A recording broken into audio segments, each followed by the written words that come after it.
Hi guys, welcome to the next video of business studies. अपन आज fourth chapter चालू करने वाले हैं, है ना।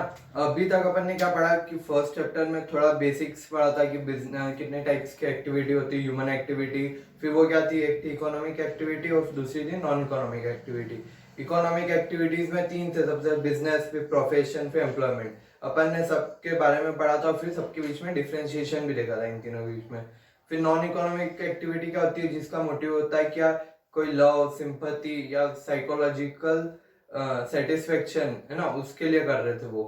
फिर अपन ने क्या पढ़ा था उसमें कि बिजनेस रिस्क क्या होती है, कितने टाइप की होती है, किसकी वजह से क्रिएट होती है ना, और प्रॉफिट क्यों जरूरी है बिजनेस के लिए।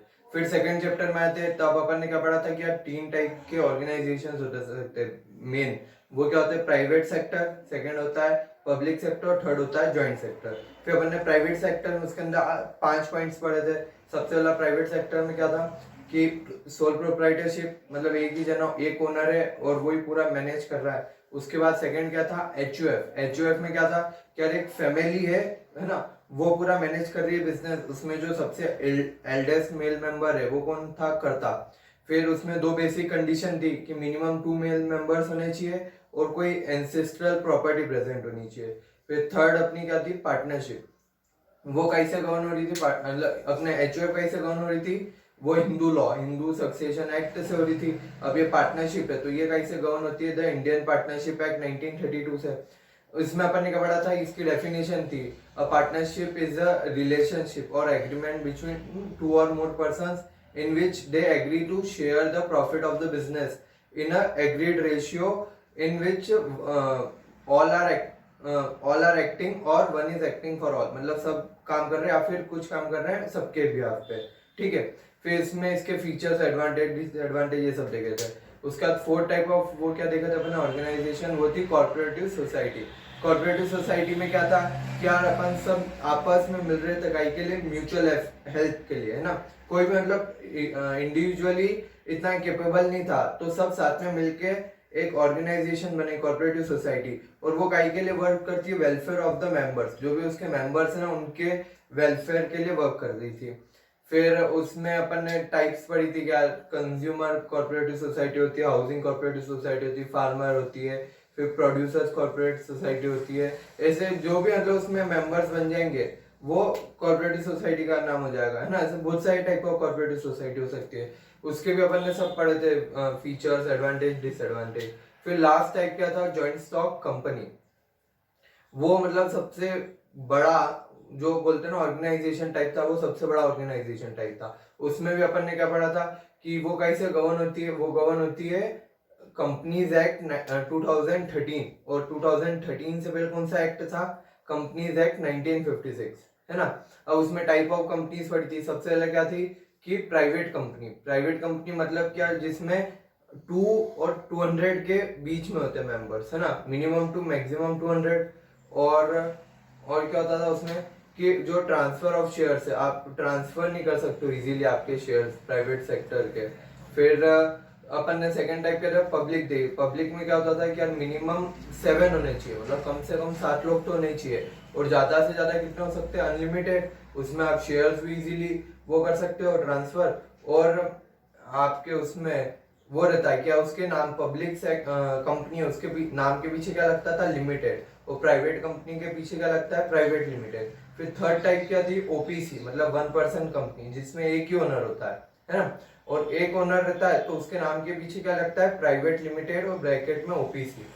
और फिर अपन ने क्या क्या पढ़ा था, क्या उनके डिफरेंशिएशन पढ़े थे कि डायरेक्टर्स कितने हो सकते हैं, तो प्राइवेट में 2 होने चाहिए मिनिमम, पब्लिक में 3 होने चाहिए मिनिमम, और ओपीसी में 1 होना चाहिए मिनिमम, ठीक है। फिर और क्या पढ़ा था कि यार वो कमेंस कैसे कर सकती है बिजनेस, और कितने नंबर ऑफ शेयर होल्डर्स रहते हैं, ये सब अपन ने उसमें पढ़ा था। फिर अपन ने कौन सा चैप्टर चालू किया था, थर्ड चैप्टर। थर्ड चैप्टर में अपन काय के बारे में पढ़ा था, पब्लिक सेक्टर जो है ना। अभी प्राइवेट सेक्टर तो क्या सेकंड चैप्टर में, अब जो पब्लिक सेक्टर है उसके 3 पार्ट्स पढ़े थे अपन ने। सबसे पहला क्या था, डिपार्टमेंटल अंडरटेकिंग। मतलब क्या हुआ कि यार वो एक गवर्नमेंट बॉडी है ना, पार्ट ऑफ द गवर्नमेंट होती है डिपार्टमेंटल अंडरटेकिंग। उसके एम्प्लॉइज उनको भी क्या माना जाता है, सिविल सर्वेंट है, ठीक है। उसके एडवांटेजेस पढ़े थे, डिसएडवांटेज पढ़े थे, और कब वो है कि कब सूटेबल है वो भी पढ़ा था क्या, जब आपको बहुत ज़्यादा सीक्रेसी चाहिए या फिर किसी चीज़ में फंड की बहुत ज़्यादा रिक्वायरमेंट है जो सिर्फ पब्लिक सेक्टर इन्वेस्ट कर सकता है तो चाहिए, है ना। फिर सेकंड क्या पढ़ा था अपन ने, स्टैट्यूटरी कॉर्पोरेशन। स्टैट्यूटरी कॉर्पोरेशन मतलब क्या, जो किसी स्पेशल एक्ट, है ना, किसी स्पेशल एक्ट की वजह से बनी है, वो क्या हो जाती थी, स्टैट्यूटरी कॉर्पोरेशन। जैसे क्या हुआ, आरबीआई हो गई, एसबीआई हो गई, आईसीआई हो गई, है ना, और बहुत सारी, मतलब जो अपन देखते हैं आरबीआई, एसबीआई, एलआईसी, ये सब क्या है, स्टैट्यूटरी कॉर्पोरेशन है, ठीक है। फिर इसके बाद अपन क्या आए थे, लास्ट वाले क्या था वो, गवर्नमेंट कंपनीज। गवर्नमेंट कंपनीज क्या होती है, एक टाइप ऑफ कंपनी होती है जिसमें गवर्नमेंट का जो शेयर है वो 51% या उससे ज्यादा होता है ना, एटलीस्ट 51%, मतलब एटलीस्ट मतलब कम से कम 51 तो नहीं चाहिए, उससे ज्यादा भी चलेगा, है ना। तो 51% और मोर, इतना शेयर किसका होना चाहिए, गवर्नमेंट का।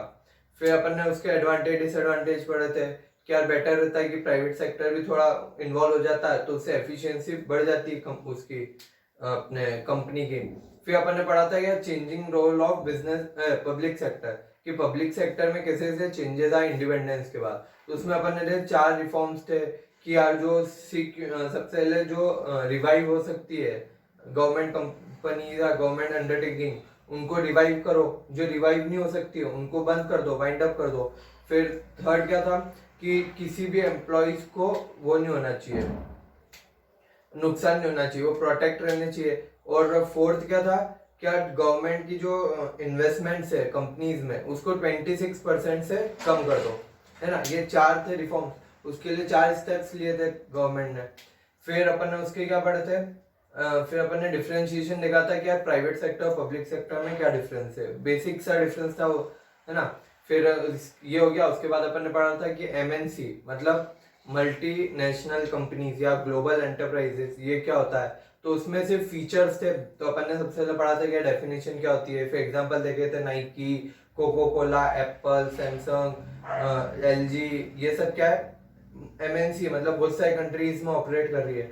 उसके बाद क्या था, उसके बाद अपन ने क्या पढ़ा था, पी नहीं, जॉइंट वेंचर, जेवी। हाँ, जेवी पढ़ा था। जेवी क्या थी, क्या वो दो उनमें, दो कंपनीज में या दो फर्म्स के बीच में पार्टनरशिप है, मतलब पार्टनरशिप बिटवीन 2 फर्म्स क्या हो जाती है, जॉइंट वेंचर। वो काहे के लिए जॉइंट हो रहा है, कोई प्रोजेक्ट के लिए, जैसे मारुति सुजुकी, हीरो होंडा, है ना, ये सब क्या हो गया, जॉइंट वेंचर हो गया। फिर इसके भी अपन ने फीचर्स देखे थे। फिर लास्ट टॉपिक क्या था थर्ड चैप्टर का अपना, कि पीपीपी मतलब पब्लिक प्राइवेट पार्टनरशिप। उसमें क्या होता है कि यार पब्लिक मतलब गवर्नमेंट और प्राइवेट मतलब दो या दो, एक या एक से ज्यादा कोई भी प्राइवेट एंटरप्राइजेस के बीच में अगर पार्टनरशिप हो रही है तो वो क्या हो जाता था, पीपीपी। उसके भी अपन ने फीचर्स देख लिए थे। अब ये क्या हो गया, अभी तक का अपन ने कितना बड़ा कोर्स हो गया। अब अपन नेक्स्ट अपना कौन सा टॉपिक है, मतलब चैप्टर है, 4th चैप्टर, उसका नाम क्या है, बिजनेस सर्विसेज, है ना। अभी तक अपन ने पढ़ा क्या, बिजनेस मतलब कितने टाइप से बिजनेस हो सकते हैं, पब्लिक सेक्टर कितने टाइप से कर सकती है। अब अपन पढ़ रहे हैं सर्विसेज क्या होती है। अपन ने उसमें पढ़ा था कौन से फर्स्ट चैप्टर में था, हाँ, क्या अपन ने उसमें क्या पढ़ा था कि टाइप ऑफ इंडस्ट्रीज कितनी होती है, प्राइमरी, सेकेंडरी और टर्शरी।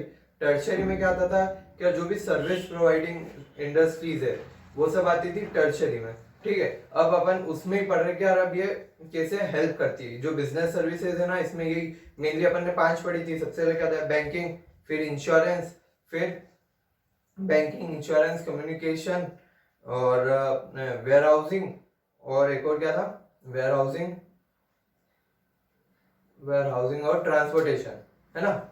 ये क्या 5 अपन ने मेन पढ़ा थे यार, पिलर्स है, इनकी वजह से सारे बिजनेस में हेल्प हो रही है। वो एड्स टू ट्रेड भी बोल सकते हैं अगर वो कॉमर्स को हेल्प कर रही है, ठीक है। तो इस चैप्टर में अपन यही पढ़ेंगे यार कि सर्विस पहले होती क्या है, उसके फीचर्स क्या है, कितने टाइप ऑफ सर्विस होती है। फिर अपन पढ़ेंगे बैंकिंग के बारे में, क्या बैंकिंग सर्विस के अंदर कितना होता है। तो ये चैप्टर जो है ना बहुत प्रैक्टिकल है, आप रिलेट कर पाओगे यार कि मतलब इतने सारे, जैसा अपन देखते हैं बैंक में बहुत सा अकाउंट होते हैं, सेविंग अकाउंट, एफडीआर अकाउंट और करेंट अकाउंट। तो इस चैप्टर में ये अपन बेसिक पढ़ेंगे कि वो आप रिलेट कर पाओगे। जैसे इंश्योरेंस है तो कितने टाइप के इंश्योरेंस हो सकते हैं, फायर इंश्योरेंस, मरीन इंश्योरेंस, फिर लाइफ इंश्योरेंस, ये सब क्या है, ये इस चैप्टर में बहुत प्रैक्टिकल चैप्टर है। पूरी बुक में से देखे ना तो ये सबसे ज्यादा प्रैक्टिकल सब्जेक्ट है, ठीक है। अभी रिवाइज हो गया, अब अपन पढ़ने पे आते हैं, ठीक है। सर्विसेज क्या होती है, सर्विसेज होती क्या है ना, तो sir definitely they are all those economic activity. Services क्या है, all those economic activity that are intangible and imply and, मतलब वो क्या इंटेंजिबल है, इंटेंजिबल मतलब क्या, किसी को आप टच करके फील नहीं कर सकते हो, इंटेंजिबल मतलब। टेंजिबल मतलब क्या, ये बोर्ड टेंजिबल, मैंने इसको टच करा, ये टेंजिबल है। ये मार्कर क्या है, टेंजिबल, मैं टच कर सकता हूँ। पर मैं क्या एयर को टच कर सकता हूँ, कभी हैप्पीनेस मतलब मैं बहुत खुश हूँ तो उसको टच कर सकता हूँ क्या, नहीं, है ना। फिर अगर मैं किसी को गुस्सा आ रहा है तो मैं गुस्से को टच कर सकता हूँ क्या, नहीं कर सकता। फिर और क्या होता है, जैसे जो भी आपकी फीलिंग्स है जिसको आप मतलब फील कर सकते हो पर टच नहीं कर सकते, वो क्या हो जाता है, इंटेंजिबल। तो आप सर्विस को आप फील कर सकते हो, क्या सर्विस ले रहा हूँ, उसको टच नहीं कर सकता। गुड्स है, मान लो ये गुड्स है, ये गुड्स है ना, एक बुक अपने पास है, ये गुड्स है, तो ये सब क्या है, गुड्स है। तो गुड्स क्या होता है, टेंजिबल, क्या टच कर सकते हो, है ना, टच करा, फील हो रहा है कि ये गुड है, ठीक है। पर अभी मैं हैप्पी हूँ तो आप मतलब टच करते हो, कर सके, मतलब फील कर सकते हो क्या मैं हैप्पी हूँ, नहीं, सिर्फ देख के आप पता कर सकते हो, फील कर सकते हो कि मैं हैप्पी हूँ, पर टच करके पता नहीं कर सकते हो कि मैं हैप्पी हूँ। तो ये क्या होता है, इंटेंजिबल, ठीक है। अब जैसे ये क्या सर्विस क्या होती है, इंटेंजिबल। अब मान लो आप कहीं सर्विस लेना है, इंश्योरेंस के पास गए, क्या हमको एक इंश्योरेंस पॉलिसी चाहिए, ठीक है, तो उन्होंने इंश्योरेंस पॉलिसी कर दी। तो अब यार आप मतलब टच थोड़ी कर सकते हैं, अच्छा कहाँ इंश्योरेंस पॉलिसी मेरे को दे दो, कोई डिब्बा डिब्बा ऐसा कुछ है क्या, ऐसा कुछ नहीं है। वो एक सर्विस है, वो आपको बस फील करनी है कि हाँ ठीक है मैं इंश्योरेंस पॉलिसी मिल गई मेरे को, ठीक है। आपको कोई मतलब ऐसे बॉक्स वॉक्स ऐसा कुछ नहीं मिलेगा उसके लिए गुड्स। तो ये क्या हो गया, इंटेंजिबल, फील होनी चाहिए। या और कैसे एग्जांपल हो सकते हैं, अपने सिनेमा अगर अपन मूवी देखने जा रहे हैं, वो क्या, वो भी एक सर्विस है ना, वो अपने को मूवी दिखा रहे हैं, सर्विस है ये। तो वो अपन आप मूवी देख सकते हो पर टच नहीं कर सकते मूवी को, ठीक है। तो ये क्या हो गई, ये भी एक सर्विस हो गई। They are all this those sorry they are all those economic activity that are intangible, मतलब ये कौन सी एक्टिविटी है जो इंटेंजिबल है, क्योंकि अगर टेंजिबल हो गई वो तो गुड्स हो जाते हैं। तो जो भी एक्टिविटी इंटेंजिबल है ना वो क्या हो गई, service. Imply an interaction to be realised between service provider and the consumer, मतलब क्या जो भी सर्विस प्रोवाइड हो रही है उसमें जो सर्विस प्रोवाइडर है और जो कंज्यूमर है उनको बीच में वो होता है, इंटरेक्शन होता है ना, कुछ ना कुछ बात होती है या कुछ एक्सचेंज होता है, उनको कुछ ऐसा फील होता है कि हाँ कुछ एक्सचेंज हुआ है, ठीक है। तो आप मूवी देखने गए तो क्या हुआ, इंटरेक्शन हुआ, क्या वो आपको मूवी दिखा रहे हैं, आप देख रहे हो, ये क्या हो गया, इंटरेक्शन। तो इसमें क्या होता है, कंज्यूमर और जो प्रोड्यूसर है उसके बीच में डायरेक्ट इंटरेक्शन होता है। ऐसा नहीं कि आपने किसी होलसेलर को सर्विस प्रोवाइड करी, होलसेलर ने रिटेलर ने आपको, ऐसा नहीं होता है इस केस में। सर्विस है ना, जो सर्विस इंडस्ट्रीज रहती है, जो प्रोवाइडर है और जो कंज्यूमर है वो डायरेक्ट रिलेशन में रहते हैं। मान लो आप डॉक्टर के पास गए तो डॉक्टर ऐसा थोड़ी करेगा, क्या ठीक है मैं आपको बुखार है तो मैं पहले होलसेलर को वो देता हूँ एडवाइस, होलसेलर रिटेलर को देगा, रिटेलर आपको देगा, ऐसा नहीं होता है। वो क्या होगा, डॉक्टर और आपके बीच में डायरेक्ट रिलेशनशिप होगा, है ना। तो इसमें क्या होता है सर्विस इंडस्ट्रीज में कि जो कस्टमर के साथ रिलेशन है ना वो डायरेक्ट होता है। Service sector includes commercial firms engage in banking, मतलब क्या क्या इंक्लूड होता है, तो बैंकिंग है, कम्युनिकेशन है, ट्रांसपोर्टेशन है, इंश्योरेंस है, वेयर हाउसिंग है, और मतलब ये तो मेन जो 5 पिलर्स होते हैं ये मेन है। और फिर दूसरी बहुत सारी एडवाइजरी है, क्या किसी से एडवाइस लेने गए तो वो भी एक सर्विस ही है।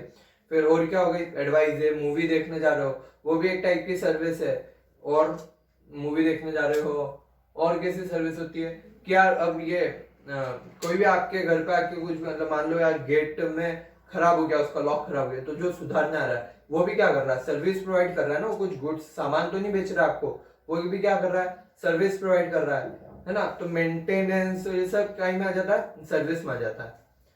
It constitute the basic infrastructure which is must for the smooth flow business activity। ये अपन ने उसमें एड्स टू ट्रेड में पढ़ाई था, क्या ये क्या करते हैं, ऐसी सर्विस मतलब ऐसी जो प्रोवाइड करते हैं सर्विस, वो कहीं में हेल्प करती है जो बिजनेस एक्टिविटीज है ना उनको स्मूथली फ्लो करने में हेल्प करती है ना। अगर ये मान लो बैंकिंग नहीं हुआ तो कितनी दिक्कत आ जाएगी आप पैसे लेने देने की, अगर ट्रांसपोर्टेशन नहीं हुआ तो गुड्स इधर से उधर कैसे जाएंगे बिजनेस के। तो ये क्या हेल्प करते हैं यार कि बिजनेस जो एक्टिविटीज है वो स्मूथली फ्लो करती जाए। अब इसके फीचर्स देखते हैं। सबसे पहला क्या, इंटेंजिबल, मतलब क्या आप मतलब टच नहीं कर सकते हो सर्विस को। क्या मैं डॉक्टर की सर्विस है उसको टच कर लूं? आप डॉक्टर को टच कर सकते हो, पर डॉक्टर की सर्विस है ना उसको टच नहीं कर सकते हो। तो वो क्या हो गई, इंटेंजिबल। आप उसको फील कर सकते हो कि ठीक है डॉक्टर मेरे को सर्विस प्रोवाइड कर रहा है ना, तो आप उसको फील कर सकते हो, तो आप उसको टच नहीं कर सकते। सेकेंड क्या, लैक ऑफ होमोजीनिटी, मतलब होमोजीनिटी मतलब कि एक जैसा। होमोजीनियस आपने 9th 10th में पढ़ा हुआ, साइंस में आता है, होमोजीनियस सब्सटेंस, हेटेरोजीनियस सब्सटेंस। तो ये क्या, होमोजीनियस मतलब एक जैसे। तो यहाँ क्या होता है, सर्विस है ना वो होमोजीनियस मतलब एक जैसी नहीं हो सकती है, सबके लिए अलग अलग थोड़ी थोड़ी चेंज हो सकती है। आप मान लो किसी डॉक्टर के पास गए, तो आपको डॉक्टर ने ज्यादा टाइम प्रोवाइड करा, क्या आपको ज्यादा कोई दिक्कत थी तो ज्यादा प्रोवाइड, किसी दूसरे को कम टाइम मिला उसी केस में, है ना। तो सबके केस में डॉक्टर अलग अलग ट्रीटमेंट देता है, सबको एक जैसा ट्रीटमेंट तो नहीं मिलेगा, है ना।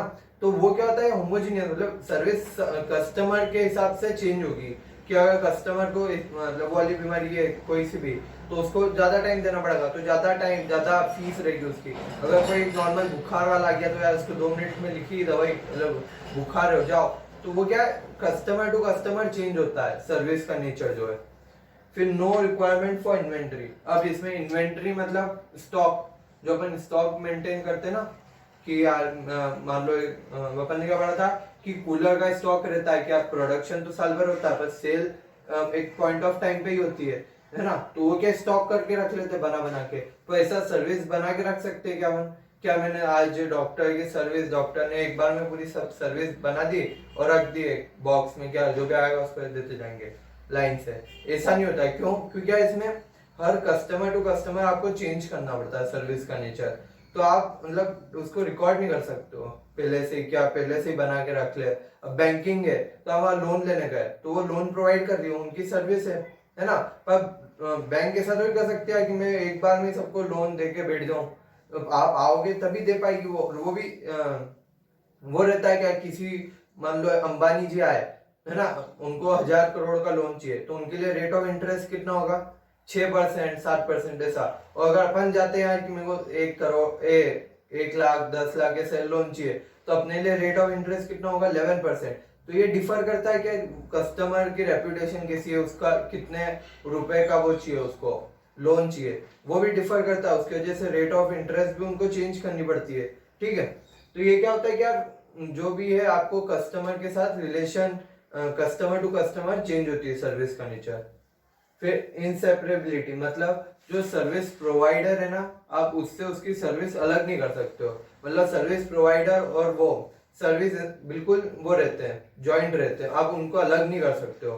ठीक है, जैसे डॉक्टर है तो डॉक्टर और डॉक्टर की सर्विस हमेशा साथ में ही रहेगी, जहां भी वो रहेगा उसकी सर्विस उसके साथ ही रहेगी। आप ऐसा नहीं किया डॉक्टर की सर्विस उससे अलग कर लो। मान लो गुड्स है, मैंने गुड बनाया, मतलब मान लो मैंने ये मार्कर बनाया है ना, तो ये मार्कर क्या गुड है, अब कोई इससे मेरे को सेपरेट कर सकता है, वो ले जा सकता है ना। पर अगर जैसे मेरी टीचिंग है, तो टीचिंग है, नॉलेज है मेरा, वो क्या हो गई, मैं इंटेंजिबल है वो, है ना। टीचिंग है अब इंटेंजिबल, आपको दिख नहीं रही है पर आपको फील हो रही है। ठीक है, तो ये क्या है, क्या कोई मेरे से सेपरेट नहीं कर सकता उस चीज को, कि मैं से कहीं ले जा नहीं सकता अलग करके, मेरे साथ ही रहेगी हमेशा ये। कस्टमर पार्टिसिपेशन, वही कि कस्टमर का पार्टिसिपेशन होना चाहिए, मतलब कस्टमर भी इंक्लूड होना चाहिए सर्विस के केस में। क्या आप मान लो एक डॉक्टर उसको लिख रहा है और वह कस्टमर बोलता है कि वाह सर मैं आता हूँ, है ना, 10 मिनट से चाय वाय पी के, तो ऐसा नहीं होता। कस्टमर और जो वो है सर्विस प्रोवाइडर, उसके बीच में वो होना चाहिए इंटरेक्शन कंटिन्यूस, तो ही वो सर्विस प्रोवाइड कर पाता है। ठीक है, अब ये क्या हो गई, इसके फीचर्स थे सर्विसेज के, क्या इंटेंजिबल है, कस्टमर का होना जरूरी है, फिर क्या होता है इनसेपरेबल है, फिर नो रिक्वायरमेंट ऑफ इन्वेंटरी और लैक ऑफ होमोजीनिटी, मतलब कि कस्टमर टू कस्टमर चेंज होता है।